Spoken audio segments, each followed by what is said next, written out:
नमस्कार मंडळी, स्वागत आहे तुमचं आमच्या यूट्यूब चॅनलवर। आज आम्ही गेलो होतो डोंबिवली ईस्टमध्ये पुरणपोळी घरला।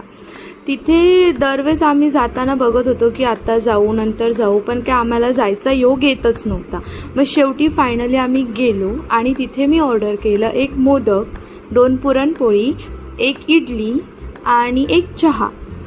चहा इतका सुंदर होता की म्हणजे वर्थ इट। म्हणजे तुम्ही जर तिथे जात असाल तर तुम्ही मस्ट ट्राय चहा करा।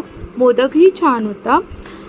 बिल फक्त आणि फक्त बिलीव नाही करणार तुम्ही 166 रुपीज झालं होतं, विच इज व्हेरी रिजनेबल। तर तुम्ही इथे नक्की जाऊ शकता। आम्ही याचा फुल ब्लॉग घेणार आहोत की तिथे काय काय भेटतं आणि त्याची प्राइस काय आहे। तर भेटूया आपल्या नेक्स्ट मिनी ब्लॉगमध्ये। तोपर्यंत स्टे ट्यून। आणि हो, अमितला ही चहा खूप आवडलेली म्हणून तो मला त्याचा फीडबॅक देत होता की मी कॉफी ऑर्डर करणार होतो, पण ठीक आहे, ही चहाही सुंदर आहे। Thank you so much.